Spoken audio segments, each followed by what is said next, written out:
Do you agree with that analysis, Negosi? Definitely, I agree. You know, the West has failed to make a sensitive pressure that could restrict the government. They're always, you know, the West has considered the regime as an ally in the war against terrorism. And because of that, whatever the government does, whatever Meles Zenawi does, the West doesn't bother at all. They turn a blind simply, eye. yeah, because they have they usually for democratic, for human rights. They stand for democracy. They say they stand for human rights. But when they see the atrocities committed, and they are recording it in their country reports, the United States State Department report clearly shows what is happening in the country. But the UK government also files about the country report about Ethiopia. But here, the next day you could hear that they are giving him sufficient aid in different forms.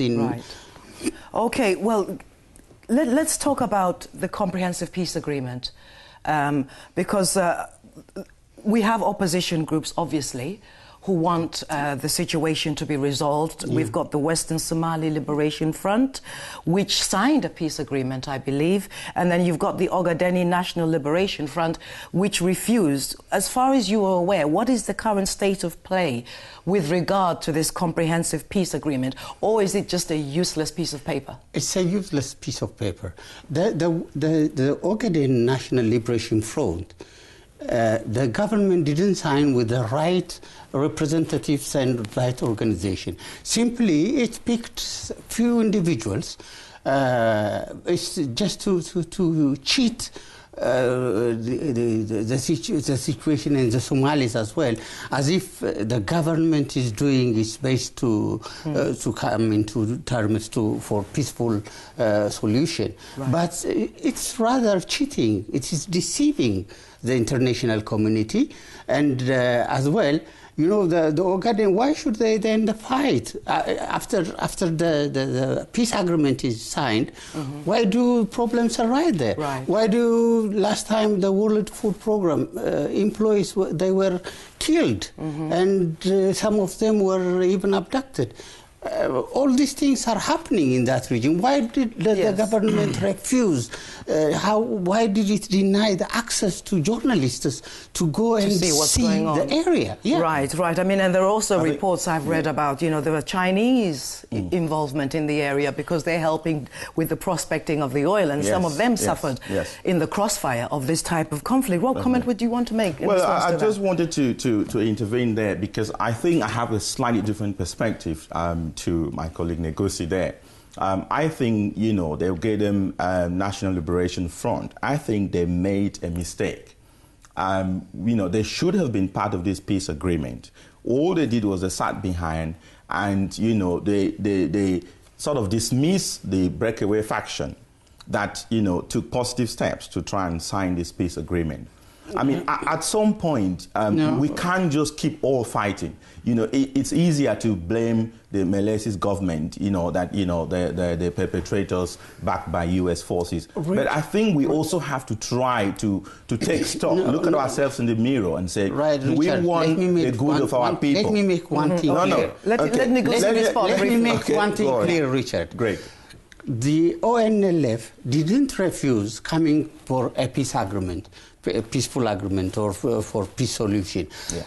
But the Ethiopian government would like to hold the discussion under its own, whereas there is, in the absence of independent group, you cannot make an agreement with the government. Well, and you have they have requested repeatedly in an independent third country, they are ready to make to discuss with the Ethiopian government to stop the war and come to a resolution. But does the Zenawi regime actually recognize the ONLF as any kind of credible representative of the region? Because part of the ONLF's largest complaint in recent years has been that the country is being prospected for oil by all kinds of parties and they were not consulted because it's their land. They perceive it that way. It is their land. It's their land. But the ONLF is expressing its interest to come to sit with the government and solve the problem. But the opportunity was presented, and they didn't take advantage that of is it. the problem. This is where I have a problem with this rebel movement. The Ethiopian government is always, the Meles government always would like to live on forceful acts and deceivings.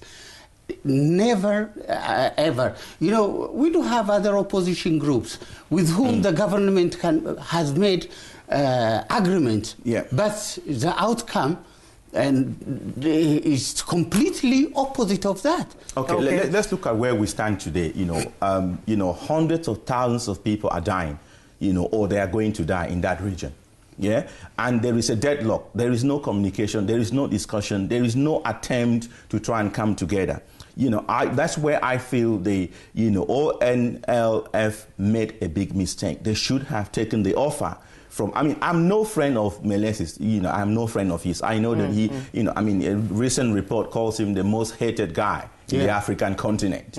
That's how that's much reputation he has. But I think if a bad person makes the effort, obviously he's under a lot of pressure, from the White House, quite a lot. Forget about the White House not coming forward to say anything, but they know that the world is watching. And if you look at the letter from the U.S. Senator and Barbara Boxer and co, it's about 7 senators who recently wrote to the Obama administration. They were quite clear in their letter. Even though they said, yes, they do acknowledge that the injustice is coming from both sides. But, the greater injustice was placed on Meles's government and the U.S., support. Well, let's go to someone, actually, in Asmara, who has a perspective maybe perhaps closer to the ground with regard to what, the ONLF is doing and all the other so-called rebel groups who are fighting in the region. What are you seeing in that area? Do you see any potential for unification amongst the groups that are fighting the Zenawi regime? Yes, actually there's been a whole series of gatherings here in Asmara where national unity government, the potential national unity government to when Meles goes, because it's just a matter of time before Meles Zenawi is going to be run out of the country. Yeah. But the thing is, Meles Zenawi is conducting a scorched earth policy in the Ogaden. He's got his paramilitaries going around and massacring people, burning crops, stealing cattle, murdering people. I mean, he's probably the most criminal regime in the world, and on top of that, he's militarily blocking food aid to the region. So, but I do see a potential here. There's been a number of very far-flung ethnic-based guerrilla fighters that have been coming to Asmara to talk about what the future of Ethiopia and how to keep Ethiopia from disintegrating, when Meles Zenawi leaves.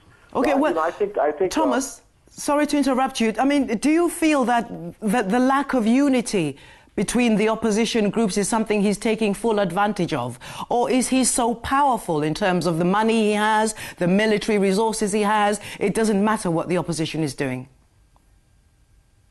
No, I think it's just a matter of time. Meles Zenawi's days are numbered. Okay. The countdown starting. I think it's just a matter of time. It may be a few years, but it's just a matter of time. And the question is to establish a national unity government to make sure that Ethiopia doesn't splinter into a lot of small states. Okay, well, as we round up, literally in the last 2 minutes of the program, and we're talking about a national unity government, the potential for it at any rate. I mean, what are your thoughts, in summary, on what way forward you would like to see in the next few years? In Ethiopia, the opposition groups, the government has to have the willing to sit together with all the opposition groups and discuss the matter, and then the international these donors and Western countries. Do you think it will take an international input? What about the African Union, or is that discredited in this kind of process? No, the African Union, I don't think so. They are not. I mean, they are not doing something meaningful. Wherever there is a problem, you see their decision, like the one they are taking in Libya, and I don't see any powerful institution to solve that. It's only the government as well as the opposition groups.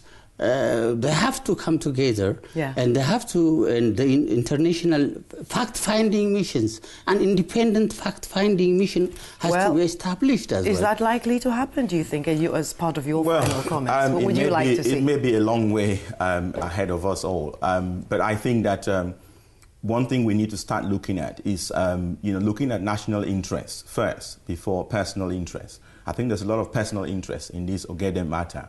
Obviously, there are huge deposits of oil there. You talked about the Chinese loitering around, obviously.